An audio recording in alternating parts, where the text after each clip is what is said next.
Greetings everyone, and great here with another H-Powers 4 replay. Spawn bottom left side as the yellow Jeanne d'Arc, we have Matiz. Spawn top right side as the magenta English, we have Duanwu. When it comes to map generation, most the English player has stone and gold up north along with 4. Here down here from the ignore with a bit of gold to not ignore, along with some stone. Berry bushes here for the English player to ignore. Bit of stone here, and his deer deposit is way up here. Another good reason to ignore it, because English farms are dirt cheap. Wait. Okay, there's all the deer, sheep carcasses there. Jeanne d'Arc does have both berry deposits relatively close by. Not a great food source, but a food source. Gold over there. Nice stone up here with a bit of golden berries. There's one deer deposit. And over here, got a good amount of gold and boar right there. As well as some deer and a sheep.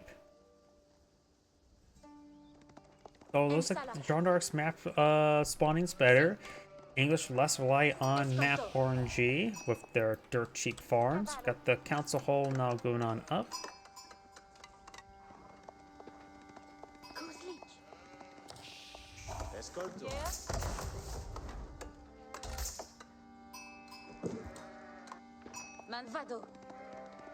More sheep have been found for yellow.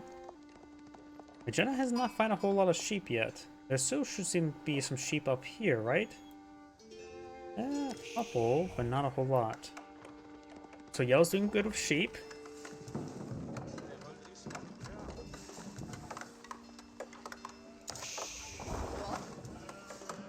And the English player is going for some stone, so it looks like the English player is eyeing for a secondary town center.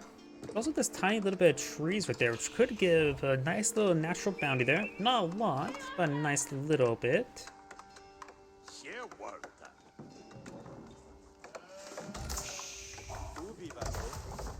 School of Cavalry almost complete.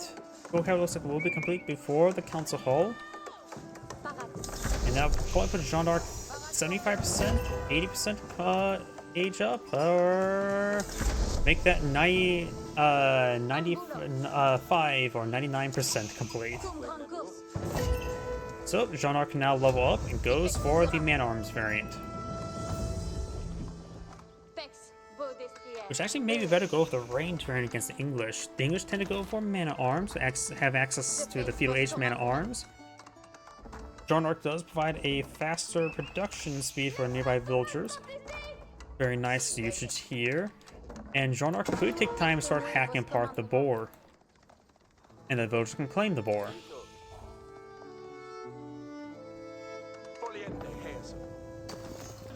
The villagers can also get inside the town center, get some extra arrows firing. And now here comes the villagers' spears, and there goes boar. So Pumbaa is now being claimed by yellow. The scout here, some sheep. We got a Royal Knight being floated out by Jeanne d'Arc as well. Eyeing for just right there. The secondary English town center is also floated out here. Got a bit of farms. Good protection here for the villagers. 8 villagers for the gold. 5 villagers on the farms. More of the farms going up here.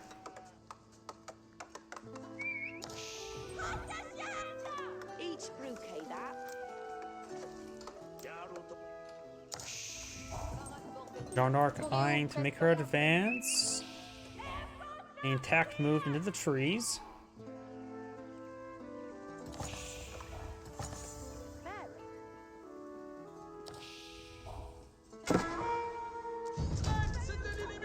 That Royal Knight did take some damage.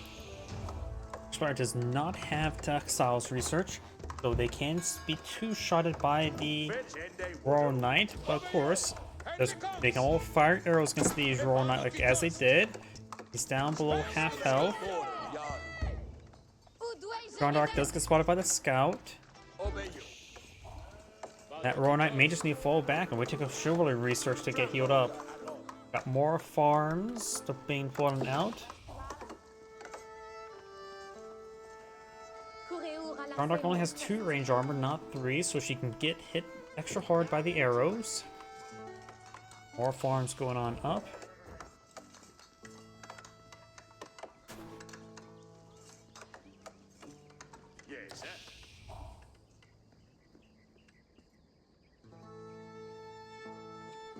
Caval parat. Paratus et promptus. Most of these villages are also eyeing for some deer. Does have professional scouts researched. Not professional scouts, survival techniques.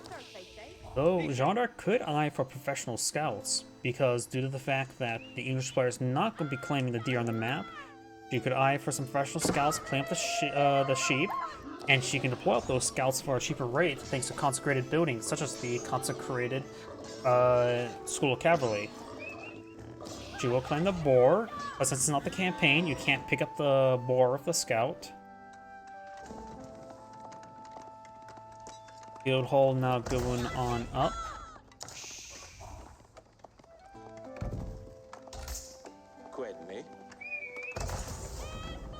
The Vast Castle of Jeanne d'Arc player, but not eyeing for any royal bloodlines without the Royal Institute. White Tower going on up, getting a good defensive position there for the English player. But these will just be a little bit more exposed. Maybe a bit better to put the White Tower right there. I for a bit of wolves there as well. I hope we can keep them secure. English player's gold is majority up there, so it's a good expansion direction either way.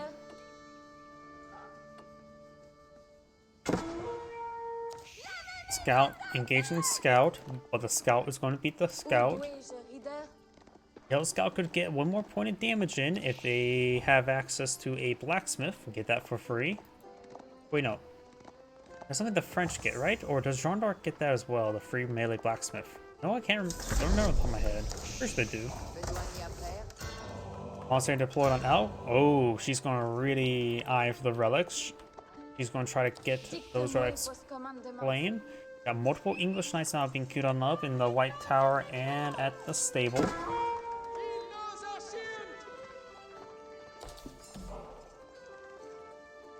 No veteran Royal Knights research, but Arbiteers will be very effective versus the Royal Knight or the regular Knights.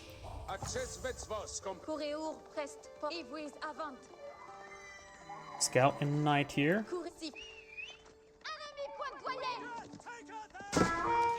Yellow Scout does take some hits here. Jeanne d'Arc does get out a French man-at-arms, going for some spearmen as well. So, relatively... I'm not sure what the Jeanne d'Arc composition is going to be. That just seems a little bit weird. Against the Knights, spearmen would be very useful. But they probably should be more than just spearmen. Maybe hardened spearmen, and maybe veteran spearmen, just not regular spearmen, that's for sure.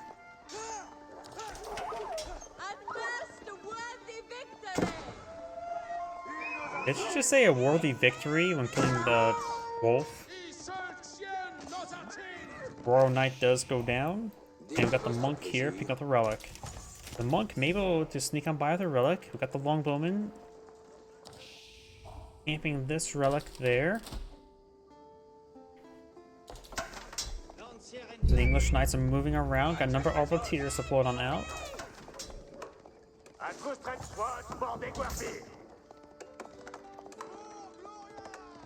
Exile research now for the Jeanne d'Arc player. Also be a bit of time before it's researched.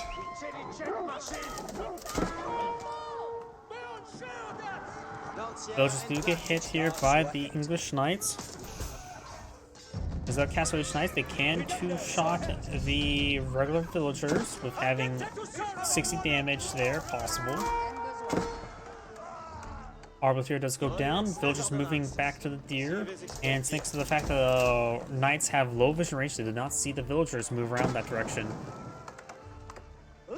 Having the building being torched down gives quite a bit of safety for yellow, more or less. A good number of villagers starting going down by these knights. Some arbiters are here.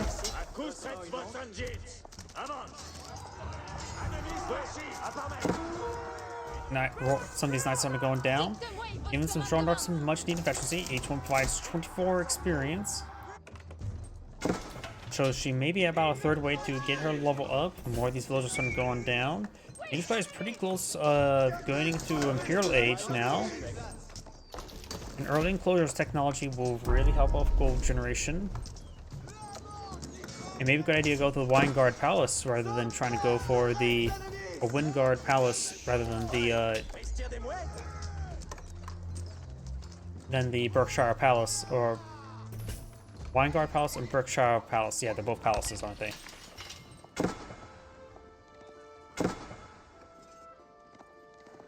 Dicte-moi vos commandements. The Wingard footmen will do bonus damage versus the Royal Knights, since they do bonus damage versus cavalry. And the Wingard longbowmen will go, or rangers will have, of course, additional range to help really hit these archers and arbiters from not just 2 tile extra range, but 4 tile extra range. And we do see the Wingard Palace. Oh, well, I was going to say that up just like as a plead, but my prayer has been answered, because most people don't touch the Wingard Palace. Berkshire Palace is very nice for holding terrain, that's for sure. Wingard Palace gives you some specialists, as in like basically a free trebuchet. Just buy 2 crossbow and a spear and you get a free trebuchet to go along with them. Villager does go down there. Jeanne's doing a good job killing off French villagers. So the Jeanne d'Arc is behind on village production. Wingard Palace not blown in field. These knights are still causing issues. And now got some Wingard Rangers. 6 Wingard Rangers. I forget what the cost was. Wingard Rangers do cost 450 to 50, so they are expensive for this group of 6, effectively costing 500, 700, minus 6, so each one's roughly 620, 625, or 125. If I highlight them, that just shows the bandit army there. Cannon placement and veteran spearman research on the way for the English. They're the Rangers. They are technically 90, which is not correct. But let me click on on this very rare unit. The Wingard Ranger. They, I believe, are meteor elite. They do have 12 damage, plus 12 versus light melee, and 9 tile range with standard archer attack speed. Still standard longbowman slash crossbow slash man-at-arms movement speed, but 9 tile range is very, very far. This is more the traditional longbowman you see from Age of Empires 2.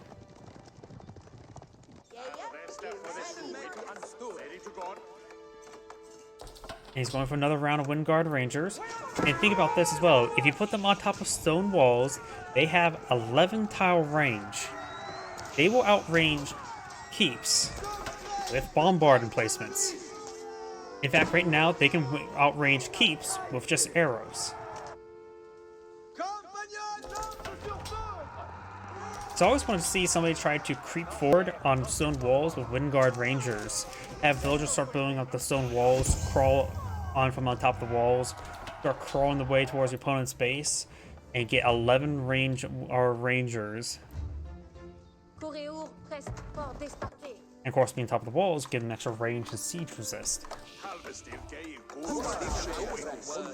Additionally, since they don't require the elite longbowman research, they only require incendiary arrows, as well as the blacksmith research. He does not have any of it currently researched. Going for those research now, going for the closest research as well. And against his opponent's spearmen, which there are 20 on the field, they will do double damage.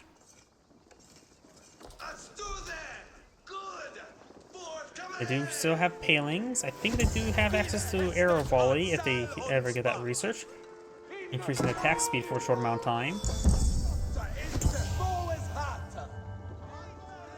It's going for another group of 6 of them, getting 18 now on the field.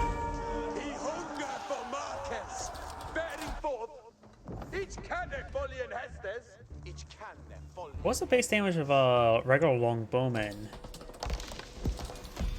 A Castle Age bowman does 8 damage, so I think the Wingard Rangers may actually have higher base damage at all. I actually don't know the base damage between the elite longbowman versus Wingard Rangers. But the base damage of Castle Age longbowman is 8, so and I think the damage increase is actually 1, so these guys may have actually also 20% or 33% more damage than regular longbowmen as well. Don't send your arrows, so these guys should be hitting pretty hard, even versus the more armored units. Arbiters can resist some damage from the Windguard Rangers, however, they won't be able to range them. As this will put the Arbiters range up to 6, which is a nice range, but 9 is much longer. Additionally, 9 range is the same range as Mangonels. Mangonels will have trouble hitting the Vanguard Rangers, even though they have the same range. That basically means that's probably the same range. They're probably already in melee range of the opponent's army, so more Windguard Rangers. City are still being researched, and you get some, more damage. Red Palace not going on up. Granted, Jeanne d'Arc is still have range resist. Outpost, of course, is very vulnerable to a bunch of rocks being thrown at it. But right now, he can probably keep his distance, let the Windguard Rangers engage. He charges forward with the Spearmen. Some of the Windguard Rangers did get by the Mangonels, so still gotta be careful. Their health was actually higher than regular Longbone as well. Don't Longbone get up to 90 health? Maybe 100 health? So these just improved Longbone, to say the least. In all aspects. But they do cost more. But don't cost food, which actually is a little bit problematic for the English economy, which more relies on the food. And does eat quite a bit of your gold, so that's why he's going for a amount of spearmen rather than man-at-arms. He's now trying to get some man-at-arms on the field. Monk quickly goes down there. The Windguard Rangers do have 17 damage right now. Takes out Jeanne d'Arc there. That's all takes some hits. He can go for the arrow volley to really improve the range, the attack speed of those Windguard Rangers. He does spot the Red Palace. The Red Palace does pose a threat, but luckily, the Windguard armies do provide basically 3 trebuchets. 2 spearmen, 2 crossbows. Crossbows do cost 120, spearmen cost 80. So that's basically 400 resources there for 2 spearmen, 2 crossbows, and you get a free trebuchet. Yeah, I'm really surprised people don't go for the Windguard Palace more often, because that's basically free trebuchet, and people still go for crossbowmen and spearmen. They're always going to be useful.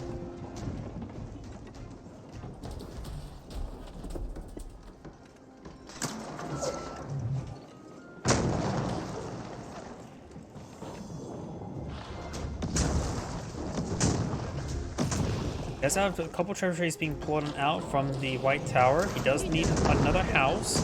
He may lose the Count's Hall, but it's not a critical structure at the moment. The arrow volley could still be nice. Got quite a bit of siege here.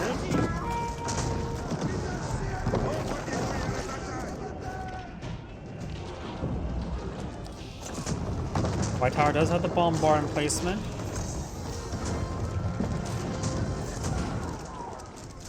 Jeanne d'Arc's not a pop cap. Does have Jeanne's champions engage the Stone Spearman, which at this point does make sense. She's fighting against Spearman, Vanguard Ranger with some man-arms in tow.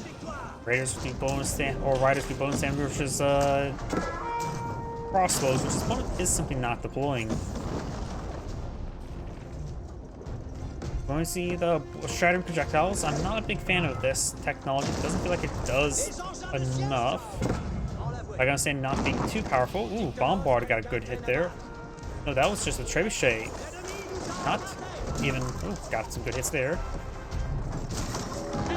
Spring Girls only have 10 range armors, so they got actually annihilated by the Vanguard Rangers, and thanks to extra range, they can really close the distance on them.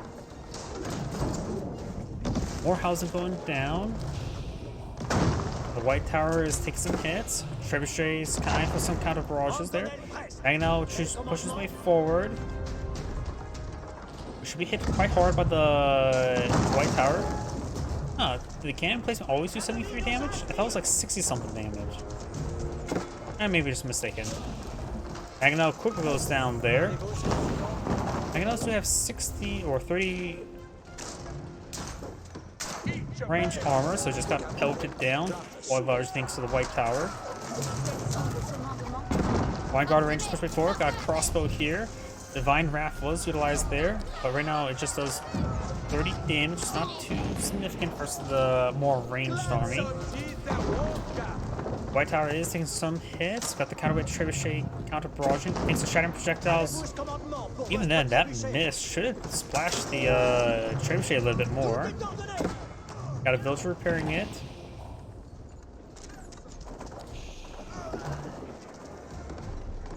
Does he get all his range damage? May want to go for a bit of melee armor.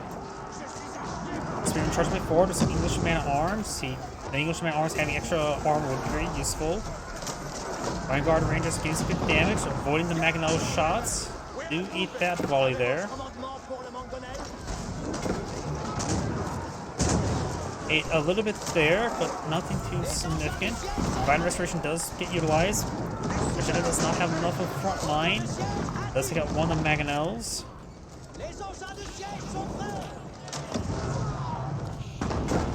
And right now the trebuchets are counter barraging the Mangonels and getting some hits on the Arbiteers, so those shattering projectiles are actually doing quite well. And thanks to get free trebuchets with bannered armies, the Vanguard armies. You can get a nice amount of extra crossbows and spearmen. Crossbows will be useful against any sort of French variants. They can go heavy into the knights, but in this case, men-arms. The Red Palace still poses a threat, has 10 range, but there is now 5 trebuchet here. These workshop going on up. Mill starting to go on down. Red Palace taking some severe damage.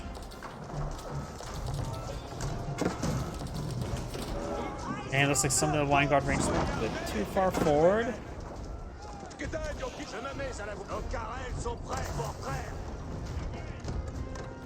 I have got a round of stone walls there, which when the Vanguard Rangers give +2 range, you can either, in order to get on top of the wall, you can either delete one wall segment, place down a stone tower, or get a stone gate. But it looks like all that stuff's getting hit. The stuff has to be deployed on the field. It's hit some trebuchets, but the Vanguard Rangers, got the increased range armor, so they only take 1 damage from the Vanguard Rangers now. Very important.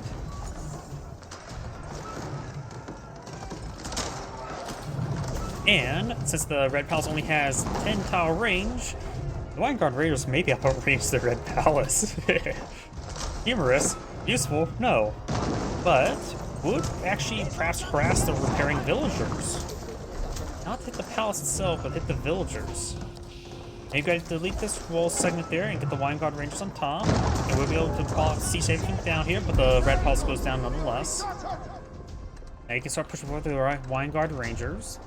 There's a good number of spring golds there, which can be counter barraged.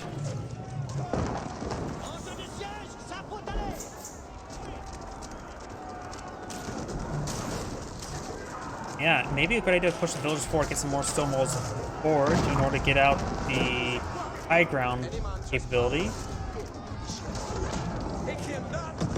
Does avoid that shot there. Shattering projectiles doing some damage.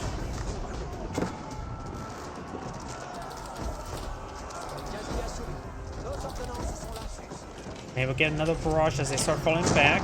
All you need, those trebuchet needs to focus down. Maybe not the Red Palace, but Mangonel.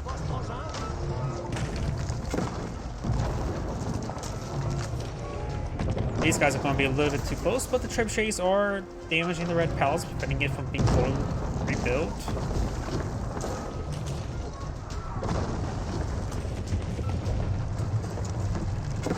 There it goes. Now another pile of smoldering ruins. Just want to push way forward. Got a number of free crossbows for the banner armies. So I'm pushing way forward. Man arms versus man arms. Just got elite armor tactics for Jeanne d'Arc. Ordnance company on the way for Jeanne d'Arc. So I didn't see that earlier. That Mangonel still poses a threat to the Vanguard Rangers. And the handful of crossbows will help him punch through some of the French man arms. as well as hit Jeanne d'Arc herself a little bit better.